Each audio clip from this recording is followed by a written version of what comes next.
Jonas, the professional weirdo, is his own brand of magician and mentalist, weaving elements of supernatural abilities, sideshow stunts, and storytelling into an experience that will leave you haunted long after the show is over. We're happy to have him on the show tonight to talk about how he got started and what to expect in the future. Thank you, Jordan, for joining me tonight. I really appreciate it. Yeah. So I want to start with what drew you to magic? Well, I was never good at anything else. Oh, for honesty. the most part. Okay. Magic was always kind of seemed like the black sheep of entertainment, and I wanted to be a musician. Clearly committed to that bit, but I found magic. David Blaine.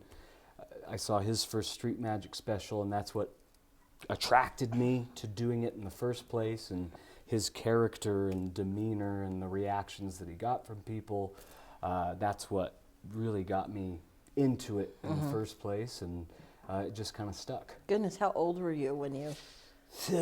In vampire years, I don't know. I would say like 5 or 6 years old. I've been doing this for 22 years, roughly. Wow. So it's a love. It is a love. Yeah. Well, there's some hate. There's some hate in there. At points, there's been some hate and depression and other things, but it's always something I think about it when I go to bed, first thing when I wake up, and definitely an addiction. So explain where the professional weirdo comes in. To the best of my knowledge, it was an inebriated gentleman, either at a bar or at a house party. I wasn't much better myself, but he approached me after seeing, because I used to open up for bands at bars and stuff, and he came up to me and he was like, "Man, you're like a professional weirdo." And it stuck with me, and I think that's where it originally came from, to the best of my memory. But so what do you feel is your uniqueness when it comes to you and other magicians that are out there? I wouldn't qualify it as being unique, but I guess a lot of the magic that I perform is very occulty, kind of macabre or dark.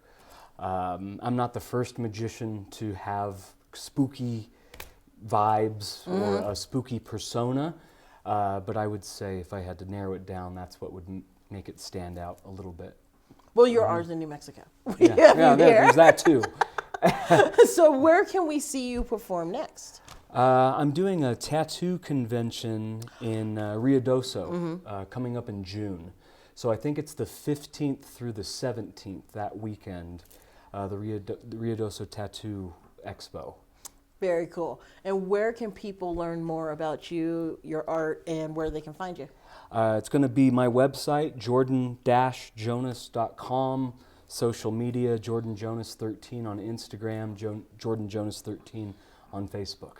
Wonderful. Well, Jordan, thank you again for coming in and talking with us this evening. Thank you very much. And we will, absolutely. And we look forward to what you're going to be bringing this year. Yeah, we'll see. We'll be back. Okay, Jordan, before you are out of here, we got to see a trick. Okay. We got to see what it is. You're really forcing my arm. Yeah, You're forcing my twisting, arm. twisting. Okay, you're really twisting it. Okay, so just something straightforward, something simple, nothing too complicated. Okay. Your cliche, go ahead, and I don't want to say it, but I did. And show it around. And it's very important, and I'm trying not to look at the don't look thing. It's very important. Right now, you are going to remember this moment. Okay, I'm 48, so remembering. Okay, now I remember. Well, we're going to come back to it quick. So the moment that you were holding on to your card and when these cards were fanned out like this, okay? So go ahead, place it back for me, okay? And we're just going to go ahead and shuffle her in, lose it completely, just kind of making a mess. But we're going to make things even messier because normally when you see people shuffle, they shuffle like that. Yes. That's kind of boring for me. And I shuffle a little bit differently. So I take some of the cards, I turn them face up, I turn some face down, face up, face down, face up. It's mass hysteria, dogs and cats living together.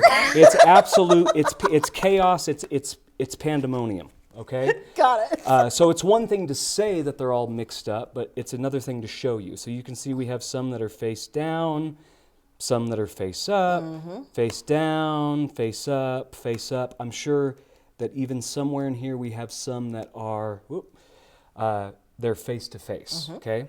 So how long do you think it would take me to reorganize the pack back to normal?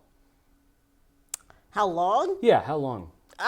Give it about a minute. A minute. You're giving me too much credit, way too much credit. Now, it would have been easier if I would have never shuffled them that way in the first place. Almost if we could go back in time before I shuffled them like that, that would be the preferred method. Yeah.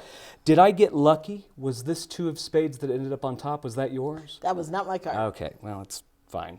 Hold out your hand like this for me, and just hold on to the corner and wave it over the rest of the pack, just like that. Do you know what that just did? Put it all back in. Absolutely nothing.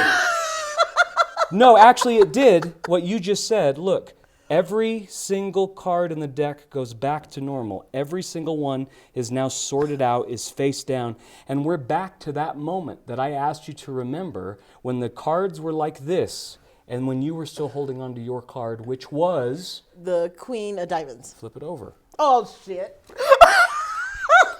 Hold it up. It wasn't. Wow, that's... Ooh. See, this is why I can't handle magic. Okay. And that's that. All right, we're good. We're good. Cut the tape.